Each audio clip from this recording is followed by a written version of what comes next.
Hello my dear student, आप लोगों का मेरे यूट्यूब चैनल पर स्वागत है। आज हम लोग पढ़ेंगे क्लास 8 का संस्कृत चैप्टर तृतीय पाठ, जिसका नाम है बेटा डिजी भारतम। पाठ डिटीज इंडिया के मूल भाव को लेकर लिखा गया है। इसमें वैज्ञानिक प्रगति के उस आयामों का छुआ गया है जिसमें हम एक क्लिक से बहुत कुछ कर सकते हैं। बेटा आज इंटरनेट का ज़माना हो गया है और इसको बेटा इसके जीवन के प्रत्येक क्रियाकलाप सुविधाजनक हो गए हैं। ऐसे ही भाव को यहाँ सरल संस्कृत में व्यक्त किया गया है। चलिए हम लोग इसका हिंदी में समझते हैं। अद्य संपूर्ण विश्वे डिजिटल इंडिया इत्यस्य चर्चा श्रूयते। आज सारे संसार में डिजिटल इंडिया की चर्चा सुनी जाती है। अस्य पदस्य कः भावः इति मनसि जिज्ञासा उत्पद्यते। इस शब्द का भाव क्या है, ऐसे जानने की इच्छा उत्पन्न होती है। काल परिवर्तनेन सह मानवस्य आवश्यकता अपि परिवर्तते। समय परिवर्तन के साथ साथ मानव की आवश्यकता भी बदलती है। प्राचीन काले ज्ञानस्य आदान प्रदानम मौखिकम आसीत्, विद्या च श्रुति परया गृह्यते स्म। पुराने समय में ज्ञान का आदान प्रदान वाणी के द्वारा होता था तथा विद्या श्रवण परंपरा से ग्रहण की जाती थी। अनंतरम तालपत्रोऽपि भोजपत्रोऽपि च लेखन कार्य आरंभद। तत्पश्चात तालपत्र के ऊपर तथा भोजपत्र पर लेखन कार्य शुरू हुआ। परिवर्तनी काले कर्गदस्य लेखन्याः च आविष्कारेण सर्वेषामेव मनोगतां भावानां कर्गदोपरि लेखन प्रारंभ। बदलते हुए समय में कागज का तथा लेखनी के आविष्कार से सभी के मन में स्थित भावों का कागज के ऊपर लेखन प्रारंभ हुआ। टंकणयंत्रस्य आविष्कारेण तु लिखिता सामग्री टंकिता सती बहुकाला सुरक्षिता अतिष्ठत। छपाई के यंत्र के आविष्कार के द्वारा लिखित सामग्री छपी हुई समय तक सुरक्षित होगी। वैज्ञानिक प्रविधे प्रगति यात्रा पुनरपि अग्रे गता। वैज्ञानिक तकनीकी विधि की प्रगति यात्रा पुनः आगे चलती रही। अद्य सर्वागिणी कार्याणि संगणक नामकेन यंत्रेण साधितानि भवन्ति। आज सभी कार्य कंप्यूटर नामक यंत्र के द्वारा किए जाते हैं। समाचार पत्राणि पुस्तकानि च कंप्यूटर माध्यमेन पठ्यन्ते लिख्यन्ते च। समाचार पत्र तथा पुस्तकें कंप्यूटर के माध्यम से पढ़ी जाती हैं तथा लिखी जाती हैं। कर्गदोद्योगे वृक्षाणाम् उपयोगेन वृक्षया कर्तयन्ते स्म, परम संगणकस्य अधिकाधिक प्रयोगेण वृक्षाणां कर्तनेन न्यूनता भविष्यति इति। कागज के उद्योग में वृक्षों का उपयोग होने से वृक्ष काटे जाते थे, परंतु कंप्यूटर के अधिक प्रयोग से वृक्षों को काटने में कमी होगी, यह विश्वास है। अनेन पर्यावरण सुरक्षायाः दिशि महान उपकारो भविष्यति। इससे पर्यावरण की सुरक्षा की दिशा में महान उपकार होगा। अधुना आपणे वस्तुक्रयार्थं रूप्यकाणाम् अनिवार्यता नास्ति। अब बाजार में वस्तुओं को खरीदने के लिए रुपयों की अनिवार्यता नहीं है, मतलब ज़रूरत नहीं है। डेबिट कार्ड, क्रेडिट कार्ड इत्यादयः सर्वत्र रूप्यकाणाम् स्थानं गृहीतवन्तः।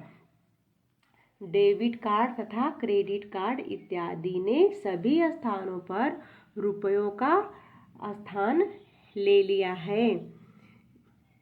वित्तकोषस्य मतलब बैंकस्य चापि सर्वाणि कार्याणि संगणकयंत्रेण संपाद्यन्ते। बैंक के सभी काम कंप्यूटर यंत्र के द्वारा पूरे किए जाते हैं। बहुविधा अनुप्रयोगाः मुद्राहीना विनिमयाः सहायका सन्ति।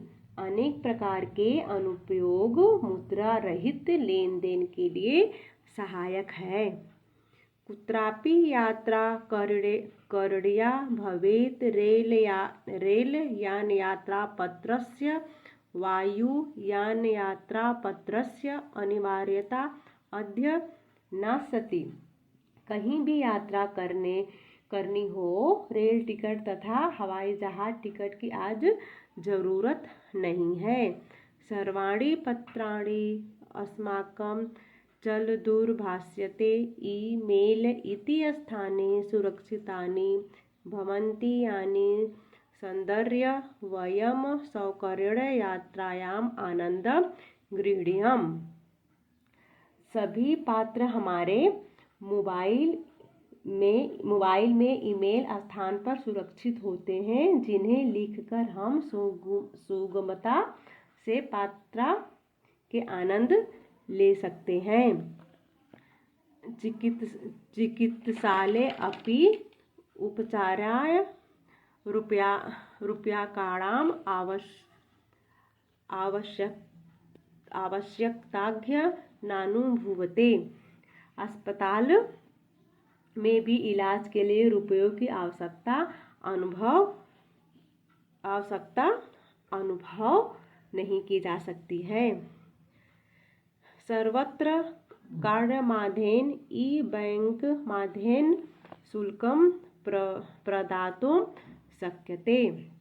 सभी स्थानों पर कार्ड के माध्यम से तथा ई-बैंक के माध्यम से फीस दी जा सकती है।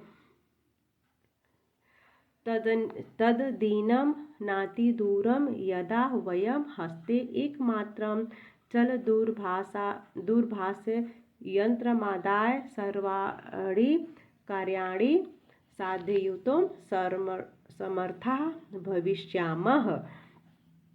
वह दिन दूर नहीं है जब हम हाथ में एकमात्र मोबाइल फोन लेकर सभी कार्य करने में समर्थ होंगे। वस्त्रपुटके रूप्यकाणाम् आवश्यकता न भविष्यति। जेब में रुपयों की आवश्यकता नहीं होगी। पासबुक चेकबुक इत्यनयोः आवश्यकता न भविष्यति। पासबुक तथा चेकबुक इनकी आवश्यकता नहीं होगी। पठनार्थ पुस्तकानां समाचारपत्राणि अनिवार्यता समाप्तप्रायः भविष्यति। पढ़ने के लिए पुस्तकों की तथा समाचार पत्रों की आवश्यकता लगभग समाप्त हो जाएगी। लेखनार्थम अभ्यास पुस्तिकायाः कर्गदस्य वा नूतन ज्ञानान्वेषणार्थ शब्दकोशस्य अपि आवश्यकता न भविष्यति। लिखने के लिए अभ्यास पुस्तिका की अथवा कागज की नवीन ज्ञान के खोजने के लिए डिक्शनरी की भी आवश्यकता नहीं होगी। अपरिचित मार्गस्य ज्ञानार्थ मार्गदर्शकस्य मानचित्रस्य आवश्यकतया अनुभूति अपि न भविष्यति। अनजान मार्ग के ज्ञान के लिए मार्गदर्शन मैप की आवश्यकता भी अनुभूति भी नहीं होती। एतत् सर्व एकेन यंत्रेण कर्तुं शक्यते। यह सब एक यंत्र के द्वारा किया जा सकता है। शाकादिक्रयार्थं फलक्रयार्थं विश्रामगृहेषु कक्षं कक्षं सुनिश्चितं कर्तुं चिकित्सालये शुल्कं प्रदातुं विद्यालये महाविद्यालये चापि शुल्कं प्रदातुं किं बहुना दानमपि दातुं चलदूरभाषयत्रमेव आलम। सब्जी आदि खरीदने के लिए, फल खरीदने के लिए, विश्राम घर में कमरा सुनिश्चित करने के लिए, अस्पताल में फीस देने के लिए तथा स्कूल में भी फीस देने के लिए क्या कहें, दान देने के लिए भी मोबाइल फोन पर्याप्त में काफ़ी है। डिजि भारत इति अस्यां दिशि वयं भारतीयाः द्रुतगत्या अग्रेसरामः। डिजिटल भारत, इस दिशा में हम भारतीय तेज गति से आगे बढ़ रहे हैं। आज बेटा इंटरनेट कितना तेजी से भाग गया है कि हम लोगों को कुछ भी सर्च करना पड़ता है तो हम लोग इंटरनेट का ही यूज करते हैं। अगर आप लोगों को यह चैप्टर अच्छे से समझ आया बेटा तो आप लोग मेरी वीडियो को लाइक एंड सब्सक्राइब करना नहीं भूलिएगा। इसका अभ्यास हम लोग नेक्स्ट वीडियो में करेंगे। तब तक के लिए बाय बाय, टेक केयर।